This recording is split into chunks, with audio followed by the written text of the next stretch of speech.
नमस्कार दोस्तों। आज हम देखेंगे कि छात्रों में कैसे जो है नेतृत्व के गुण विकसित किए जाएँ। एक शिक्षक जो है कैसे छात्रों में नेतृत्व का गुण विकसित कर सकता है तथा सामाजिक अधिगम बढ़ाने में नेता की क्या भूमिका होती है, कैसे जो है सामाजिक अधिगम को या अधिगम को एनहांस कर सकता है एक नेता। ठीक है? अब जब हम बात करते हैं नेतृत्व विकसित करने के तरीके की, तो मान लीजिए छात्र हैं, अब छात्रों में नेतृत्व का तरीका हमको विकसित करना है, उनको नेता बनाना है। ऐसी स्थिति में शिक्षक को क्या करना चाहिए, ये बातें हैं। तो इस पर सबसे पहले तो शिक्षकों को उन बालकों को जिनमें प्रारंभ से ही नेता के गुण हो, क्लास में दिख जाते हैं ऐसे बच्चे, को उचित अवसर प्रदान करना चाहिए जिससे उसमें नेतृत्व के गुणों का विकास हो। तो ऐसे बालकों को पहले से ही आप बाइफरकेट कर लें, जिससे जो है उनमें नेता के गुण अलग से विकसित किए जा सके। एक तो ये बिंदु है। दूसरा बात अगर है कि विद्यार्थियों को स्वतंत्र वातावरण देना चाहिए जिससे उनमें अनुशासन विकसित हो।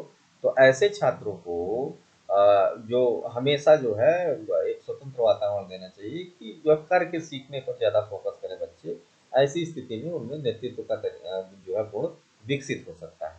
दूसरी बात है, शिक्षक को इस बात पर ध्यान रखना चाहिए कि नेता एवं समूह के सदस्यों में परस्पर संबंध हो, कि जो टीचर है और जो स्टूडेंट है उनमें परस्पर जो है रिलेशन होना चाहिए। नेतृत्व विकसित करने के लिए विद्यार्थी की आयु, स्वास्थ्य और मानसिक स्तर को भी ध्यान में रखना चाहिए कि विद्यार्थी की कितनी आयु है, किस प्रकार का उसका स्वास्थ्य है, कैसा मानसिक स्तर है। उसी प्रकार से उसको उसमें जो है नेतृत्व के गुण जो है विकसित किए जाने चाहिए। विद्यार्थी में संकल्प शक्ति का विकास बहुत ज़रूरी है। डिटर्मिनेशन पावर, मतलब किसी चीज़ में निर्णय लेने की क्षमता कि नहीं ये कार्य हम कर लेंगे, इसके लिए इसके प्रति संकल्पित है। ऐसी जो है सोच बच्चों में विकसित की जानी चाहिए ताकि उनमें नेतृत्व के गुण विकसित हो सके। छात्र को उसकी क्षमता से परिचित कराएँ जिससे उनमें आत्मविश्वास, आत्मचेतना, आत्मसम्मान का विकास हो। ये बहुत ज़रूरी बात है कि छात्र को अपने जो है, जो उसकी पोटेंशियल है, जो उसका जो है शक्ति है, उसका नॉलेज जो है शिक्षक को छात्रों को बराबर कराते रहना चाहिए। विद्यार्थियों में समानता, आज्ञा पालन जो होते हैं, इक्वालिटी, ओबीडियंस, विचार विमर्श करने की क्षमता, ये सब गुणों को विकसित किया जाना चाहिए क्लासरूम में ताकि वो एक अच्छे जो है नेता बन सकें। फिर है विद्यालय में सहकारिता के विभिन्न कार्य, जैसे जो कोऑपरेटिव वर्क होते हैं, मान लीजिए डिफरेंट टाइप के कल्चरल प्रोग्राम होते हैं, एनसीसी है, स्पोर्ट्स है, स्काउटिंग है, हाँ, ये सब डिफरेंट टाइप के जो है क्विज हैं, प्ले हैं, ये सब सारी चीज़ें जो है चलती रहती हैं विद्यालय में। तो इनमें जो है ज़्यादा से ज़्यादा बच्चों को लगाना चाहिए ताकि उनमें नेतृत्व के गुण विकसित हो सकें। शिक्षक, और सबसे बड़ी बात कि जो शिक्षक जो है नेतृत्व के गुण विकसित कर रहा है, वो स्वयं जो है उन गुणों से जो है नेतृत्व के गुणों से युक्त होना चाहिए, उनमें उसके गुण होने चाहिए ताकि जो है बच्चों में इस प्रकार के गुण वो विकसित कर सकें। और एक बिंदु और इसमें है कि सामाजिक अधिगम बढ़ाने में नेता की क्या भूमिका होती है।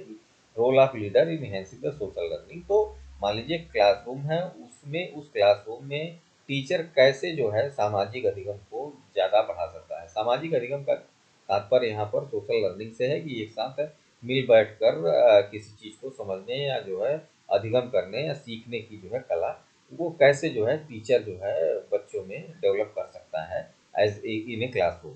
हाँ, अब इसको देखें कि सामाजिक अधिगम बढ़ाने में नेता की भूमिका अत्यंत महत्वपूर्ण होती है। कक्षागत परिस्थिति में शिक्षक ही नेता होता है।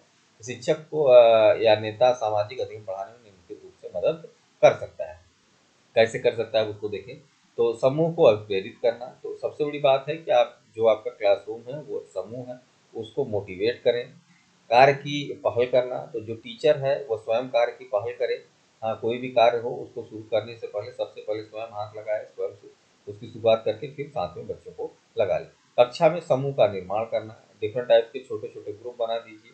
हाँ, जिससे जो है बच्चे एक दूसरे से हेल्दी कंपटीशन कर सकें और आगे बढ़ सकें। उनमें तो सामाजिक अधिगम तेजी से होगा।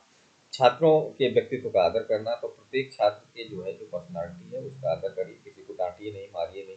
ऐसी स्थिति में उनमें सामाजिक अधिगम की भावना बढ़ेगी। कक्षा के प्रति सदैव कल्याणकारी भावना का विकास करना, हमेशा जो है बच्चों के भले के लिए सोचना, ये जो है टीचर को हमेशा करते रहना चाहिए। कक्षा में प्रजातांत्रिक भावना विकसित करना, डेमोक्रेटिक जो स्टाइल होती है कि बच्चे सवाल कर सकें और टीचर उसका जवाब दे, और टीचर सवाल करे और बच्चे जवाब दे। तो ये जो है डेमोक्रेटिक माहौल क्लास में बना रहना चाहिए।